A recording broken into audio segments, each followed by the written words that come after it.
Hey, salut les crypto riders, salut les pionniers de la crypto. Aujourd'hui, la quotidienne des indices pour trader la crypto-monnaie du 28 septembre 2023. C'est parti, la communauté ne cesse de s'agrandir et je voulais vous en remercier. C'est grâce à vous que nous avançons tous ensemble. Merci pour votre confiance à tous. Aujourd'hui, jeudi 28 septembre 2023. Une bonne fête à toute l'Indonésie pour ce jour férié. On devrait retrouver un petit peu de volatilité entre 14h30 et 16h pour les chiffres du PIB, les inscriptions hebdomadaires au chômage ainsi que les promesses de vente de logements, mais et surtout à 22h suite au discours de Jérôme Powell, le président de la Fed. Donc attention à vos stop loss. Demain c'est une grosse journée volatile avec des informations intéressantes.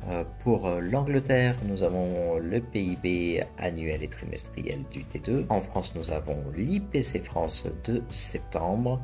Puis à 9h40, nous aurons le discours de Lagarde, la présidente de la BCE. 9h55, l'évolution du nombre de chômeurs en Allemagne et l'IPC européen à 11h pour le mois de septembre. Ensuite à 14h30, on aura les choses sérieuses, le PCE Core pour le mois d'août en mensuel mais également en annuel. Et à 18h, on retrouvera Madame Christine Lagarde, la présidente de la BCE, pour un discours sur l'Europe. Donc là également, si vous tradez demain, attention à vos stop loss, un petit peu de volatilité également, surtout aux alentours de 14h30. Et sur les dernières 24 heures, nous avons 33 315 traders qui se sont fait liquider pour environ 100 millions, environ 60 millions de shorts pour 38 millions de longues. Celles et ceux qui souhaitent suivre la communauté Gips 911 sur eToro, vous en avez le lien ici, c'est très simple et il sera également en description de cette vidéo. Nous y sommes déjà plus de 4700. Soyez les bienvenus. Concernant le Fear and Greed Index, l'indice de peur et de cupidité, nous maintenons la zone de peur 46. Rien ne se passe. Nous avons quelques pump and dump sur le Bitcoin, donc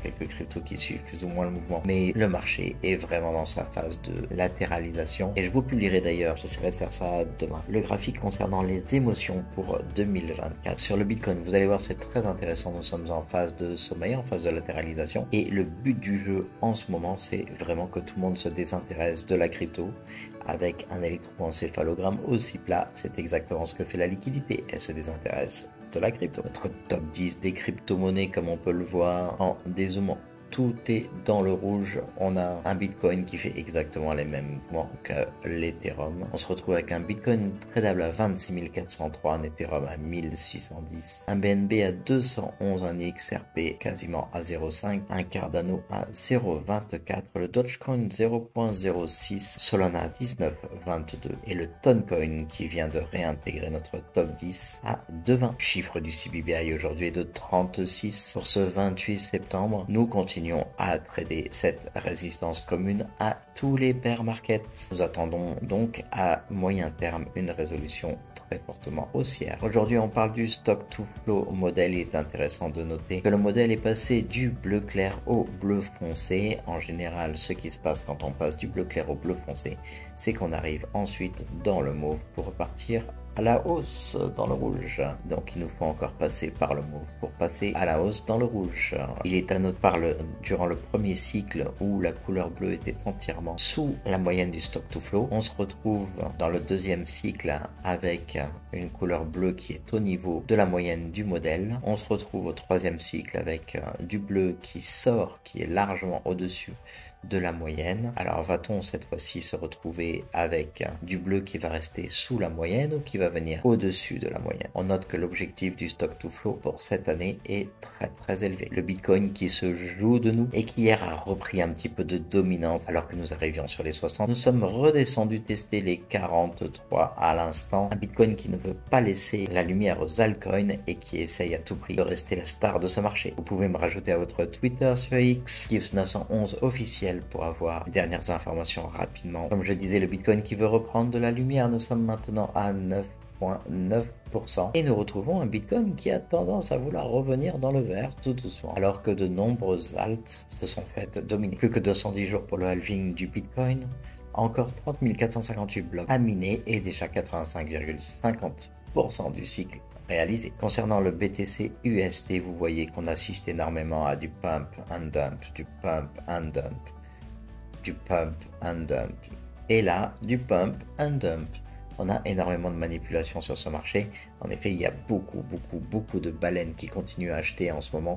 MicroStrategy, on l'a vu, a racheté encore énormément de BTC il y a quelques jours. Dans tous les cas, nous restons pour l'instant dans ce petit range qui lui-même est dans ce grand range. Et on peut voir que la moyenne mobile 50 fait souvent office de résistance comme de support. Va-t-on cette fois-ci réussir à la casser pour venir chercher le SOS BULPS et effectuer notre sortie haussière? Tout est possible. En journalier, concernant notre indicateur, pour l'instant nous sommes toujours dans la correction et toujours sous notre indicateur. Donc à moins d'être très agressif, ce n'est pas encore le moment d'acheter. En tout cas, nous n'en avons pas de confirmation. D'ailleurs, on peut voir que les volumes sont en régression et qu'en daily, nous avons quand même une target aux alentours des 30 000, ce qui me paraît tout à fait jouable. Concernant la heat map, on peut voir que nous avons en 12 heures une zone à venir chercher 26 700 pour la liquidité. Les market makers pourraient faire un petit peu de sous en ayant un petit pump vers les 26 700 et ensuite un dump vers les 26 170 pour récupérer également cette petite liquidité. Donc en 12 heures, je m'attends à ce que nous continuions à évoluer dans ce range et à venir chercher ces deux zones. Sur les 3 jours, comme vous le voyez, il serait intéressant pour le marché de venir chercher les 26 000 $. Donc autant prendre la petite zone de liquidité qui est au-dessus, je repasse en 12 heures, la petite zone de liquidité à 26 700 avant de redescendre vers les 26 000, comme on le voit ici. Et nous avons pas mal de liquidité jusqu'aux alentours des 25 710. Un petit point sur la structure du Bitcoin, donc nous en sommes ici. Vous voyez ces tirets blancs que nous avons verticalement et je vous ai mis la structure globale en fait des cycles du Bitcoin où on retrouve à chaque fois cette forte anse. Alors on peut ensuite également, lorsque l'on zoome un peu plus, obtenir une tasse et une anse, une tasse et une anse, une tasse et une anse, une tasse. Et on sera en train de faire la anse actuellement. Donc pour l'instant sur ce graphe, ce que vous voyez, ce sont des tasses partout. On attend d'ailleurs la prochaine ensuite. Ce qui est important de noter, c'est que nous avons séparer ces cycles en 532 jours d'accumulation qui sont suivis par 530 jours de bull run. C'est ce que nous avons ici à partir du plus bas jusqu'au halving et ensuite bull run. Du plus bas jusqu'au halving et ensuite bull run. Plus bas, ensuite halving et on peut imaginer le bull run ici. Dans ces cas-là, il nous resterait encore 211 jours pour accumuler. Attention, ça vient très vite et il nous resterait 746 jours pour pouvoir bénéficier du point haut. J'ai donc zoomé un petit peu la tasse dans laquelle nous sommes.